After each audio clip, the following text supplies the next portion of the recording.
I created this diagram to illustrate how program planning and instructional design should be approached at Eagle County Paramedic Services. More specifically, the purpose of this presentation is to describe what a program planner needs to consider when conducting a needs assessment. This presentation is going to focus primarily on the upper portion of this diagram.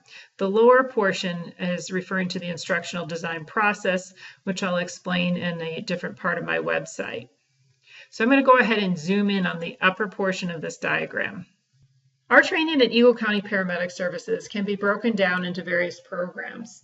And these programs include a field training program for our new hires, our BLS training program, which is continuing education for our EMTs, our ALS training program, which is continuing education for our paramedics, our critical care program, which is initial as well as ongoing training for our critical care paramedics, and then an ongoing continuing medical education program for our fire departments that support our agency as well. So when considering all these programs, really in order for these programs to be effective, they have to be driven by program goals that have been selected for a reason. In other words, if someone were to ask, for what problem is this program a solution?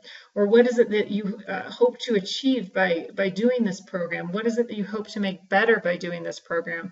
There should be a known answer.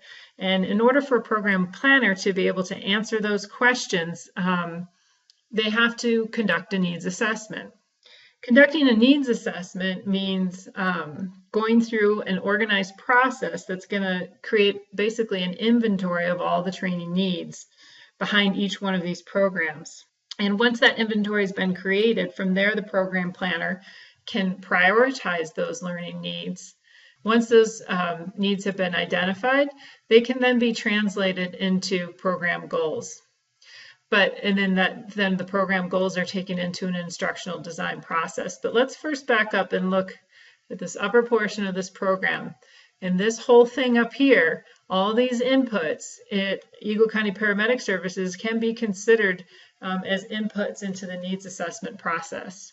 So let's first take a look at how I've organized the two halves of the needs assessment. Basically, all of our needs are going to come through one of two areas. They're either going to be perceived needs or they're going to be unperceived needs.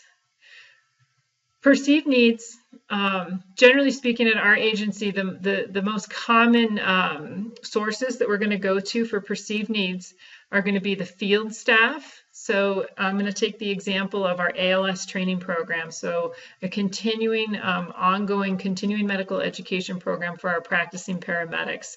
If I'm looking at a needs assessment for that program, I'm going to go to the field paramedics, and I'm going to either collect data from them through either focus groups, interviews, or surveys are probably the most common methods. I'm also going to go to our clinical group. So our clinical manager, our clinical educators, as well as possibly some of the field training instructors. The last group that I may go to would be other stakeholders. So people that aren't fitting into one of these two groups. And for our paramedic program, I would probably more specifically be looking at our supervisors as well as the medical director. So all three of these groups, the stakeholders, the field staff, and the clinical group, are all going to have ideas of what they perceive as needs, training needs for this group of people, for our paramedics. And then those all together would create the perceived needs.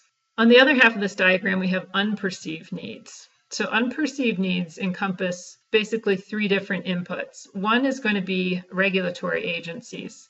When I say regulatory agencies, I'm talking about the National Registry, the state, especially related to our waiver process, and CAS, which is another regulatory agency that dictates, all those dictate requirements for our training needs for our paramedics.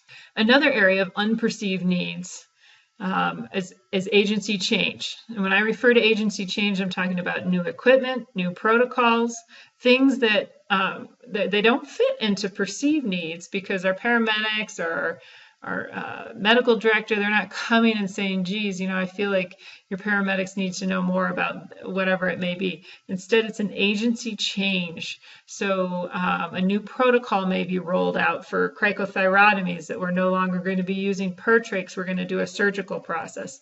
So that's an example of an agency change that's going to fall into an unperceived training need. The third area is quality assurance. Quality assurance at most ambulance agencies, we tend to think of run review. We think of data collection from patient care reporting software. But in essence, those sorts of things are ways to collect information. They're not necessarily they're not in itself a quality assurance process. They're just a method of collecting information. In order to use that information in a strategic way to create training needs, two other things have to be considered: performance standards and clinical benchmarks. Performance standards are what are the clinical or operational performance expectations of your paramedics. In order to determine that, an agency really needs to conduct a job analysis. And from the basis of a job analysis, we can then look at if needed, a task analysis, which can then create defined performance standards. Once you have those performance standards defined, you can then set clinical benchmarks. Clinical benchmarks are the objective data, and we can then measure if there's a difference between what paramedics are performing at and whether or not they're meeting that clinical benchmark. And in essence, that's what we consider to be gap analysis. That's a lot of information, but going back to what I initially said at the beginning of this presentation, the purpose of this presentation is to describe really what a program planner needs to consider when conducting formal needs analysis for any one of these individual training programs at Eagle County Paramedic Services.